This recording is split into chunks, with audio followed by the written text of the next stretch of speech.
Hello friends, today we will discuss how to create policies, right? What are the steps we should keep in mind while creating the policies? This is number one. Number two, can a organization have multiple policies? We will discuss on this. And point number three, why data privacy is requirement, right? Practical reasons. What are the practical reasons which shows that why data protection is required, right?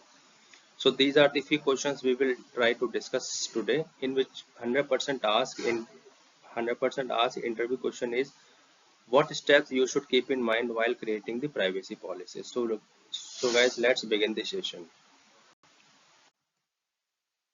Here the question is what points you should keep in mind while creating the policies. Right here, points point should be there. The spelling is mistaken here. I apologize.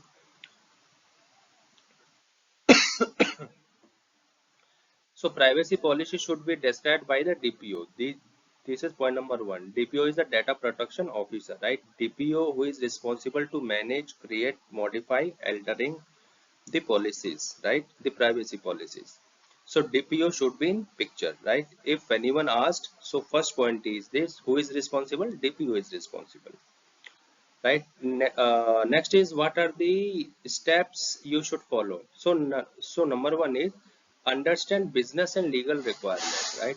Get the business information along with legal areas and completely understand the regulators recommendations, right? Because we have to create the policies what according to the recommendations of regulators, right? What are their guidelines, and accordingly we have to prepare our privacy policies, right? And understand the business as well, right? Because business sector is directly related with the policies, right? For example, business is related with the medical pharma, we have to comply with HIPAA.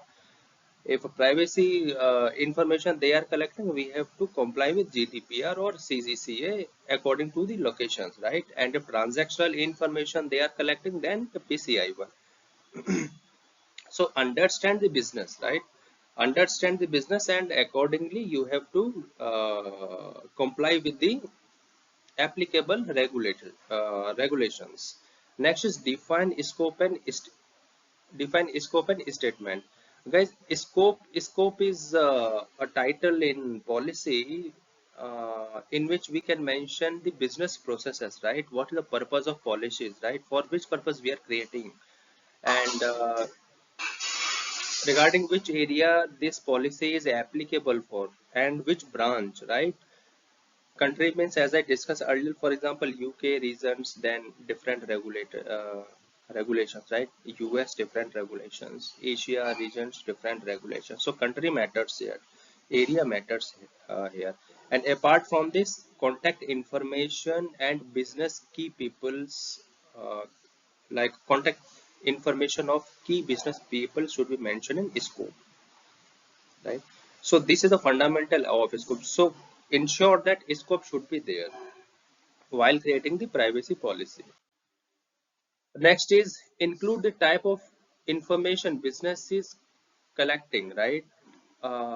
Mention what kind of information business is processing, right? For example, transactional data, for example, PII data, let's suppose corporate data like employee records, right? Financial statements, right? So what kind of data they are collecting, right, should be mentioned there.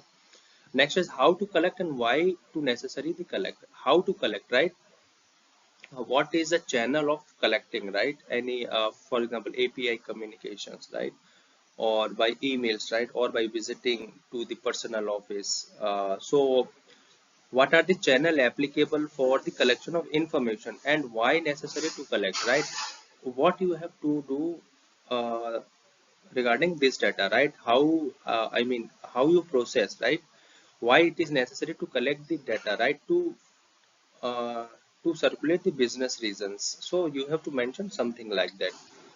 Next is define if data is shared to the next third parties, right? What data is sharing to the next parties, right? Any kind of suppliers, right? Any kind of clouds, any kind of vendors, right? Any kind of third parties. So mention there, right? Mention in the policies, right? Next is data retention period. This is last but not least. Data retention cycle, right? Data retention means uh, how much time you would require to stay that data in your environment, right? As per the law, 13 months is the retention period ideally for an organization to keep the data. Okay, so data retention you should mention, right? And there are many more steps you should keep in mind, but majorly if we talk about the data privacy part, these are the certain steps. So moving forward, yes, very important. Can organization have more than one policies, multiple policies, or which part of policies may vary according to countries? Very important.